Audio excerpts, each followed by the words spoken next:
నమస్తే, welcome to our voice. నేను journalist నవత.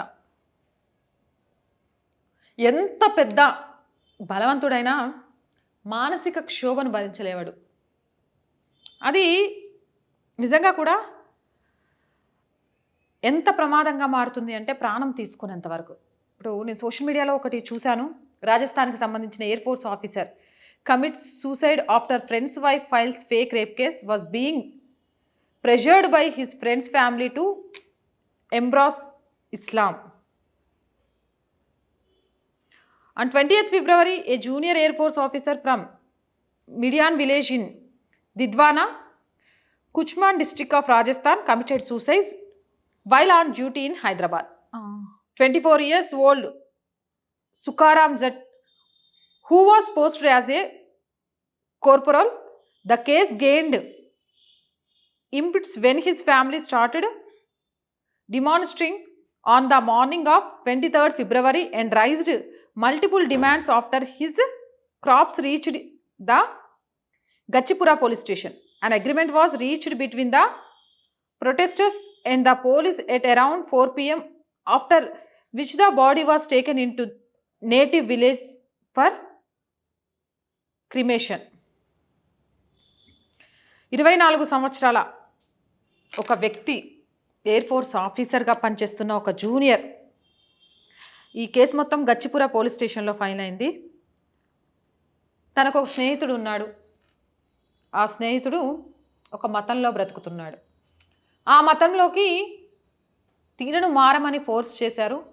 తిను మతం మారడానికి ఒప్పుకోలేదు. మతం మారడానికి ఒప్పుకోకపోవడంతో అష్రమ్ తన మీద రేప్ చేశాడు అంటూ తన ఫ్రెండ్ భార్య ఒక ప్రాపగండాని కేసు పెట్టేసింది. నువ్వు మతం మారితే వెనక్కి తీసుకుంటా, మతం మారలేదు అంటే నీ మీద రేప్ కేసు ఇలానే ఉంటుంది. ఏం చేయాలో అర్థం కాలేదు. బయటికి వెళ్తే ఒక ఎయిర్ ఫోర్స్ డిపార్ట్మెంట్లో స్టార్ట్ చేసిన కెరియర్, కుటుంబం పరిస్థితి, ఎందుకంటే నిజాలు తెలుసుకోవడానికంటే ముందే ఇలాంటి వార్తల విషయంలో ప్రచారానికి ఎక్కువ హంగు ఆర్భాటాలు ఉంటాయి. ఏం చేయాలో అర్థం కాలేదు. ప్రాణం తీసుకున్నాడు. కారణం ఎవరు? ఏ శిక్ష వేస్తే తిరిగి ఆయన్ని తీసుకురాగలుగుతాం? మత మార్పిడులకు కఠినతరమైన చట్టాలను తీసుకొస్తుంటే మొత్తుకుంటారు. ఎవరు అక్రమంగా మత మార్పిడులు చేస్తారు అని మొత్తుకుంటారు. ఇలాంటి విషయాలు బయటకు వచ్చినప్పుడు గుండె తరుక్కుపోతోంది.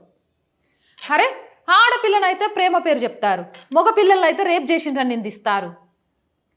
అంటే మతం మార్చడం కోసం ఎంతకైనా దిగజారిపోతారా? అర్థం ఉండదా దిగజారుడుతనానికి? అంత దిగజారిపోయి ఒక వ్యక్తిని మతం మార్చడం వల్ల వచ్చే లాభం ఏంటి? ఈరోజు జరిగిన ఈ సంఘటన సోషల్ మీడియా వ్యాప్తంగా కూడా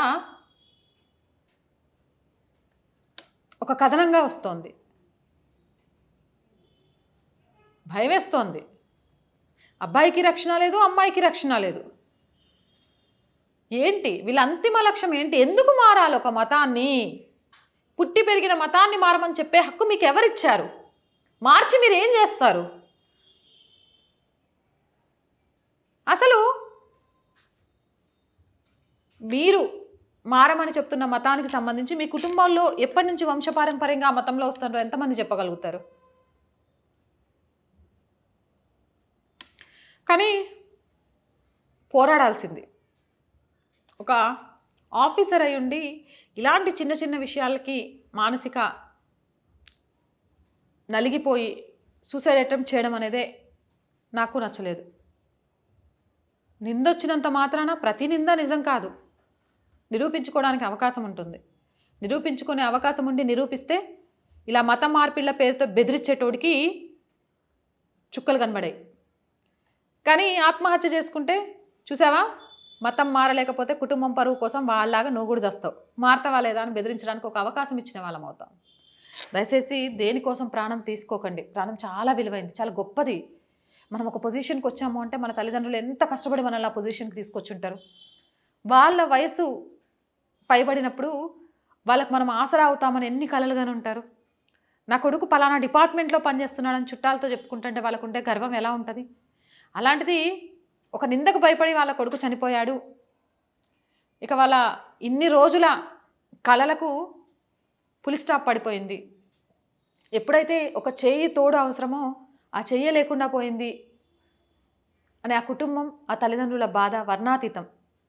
అది చదువే కావచ్చు, ఉద్యోగమే కావచ్చు, వ్యాపారమే కావచ్చు, నిందే కావచ్చు, ఇంకేదైనా కావచ్చు. ప్రాణం తీసుకునేంత గొప్ప సమస్య అయితే కాదు. పోరాడితే పోయేది ఏమీ లేదు. బానిస సంఖ్యలు తప్ప. ఇవాళ నీ మీద నిందలేసి మాట్లాడే సమాజం 4 రోజులైతే అన్నీ మర్చిపోతది. నీ చావుతో సహా. కానీ దాని ప్రతిఫలాన్ని అనుభవించేది నీ కుటుంబం మాత్రమే. ఏ విషయాన్నైనా పోరాడండి. చావు మాత్రమే మార్గం అనుకోకండి. అండ్ మతం మార్చాలి అని ఒక ఆడపిల్ల తను అత్యాచారానికి గురయ్యానని చెప్పుకునే నీచ స్థాయికి ఆ మతం వెళ్ళిపోయింది అంటేనే అది ఎంత దరిద్రం అనేది ఆలోచించాలి. ఆడపిల్లలు మన సంస్కృతి సాంప్రదాయం ప్రాణం పోయినా పర్లేదు, మానం పోకూడదు, అంత విలువివ్వాలి అని చెప్తారు.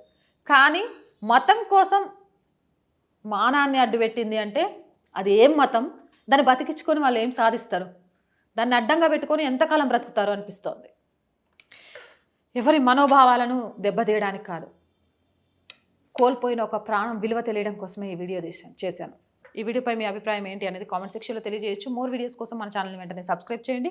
ఈ వీడియో నచ్చినట్లయితే లైక్ చేయండి, షేర్ చేయండి.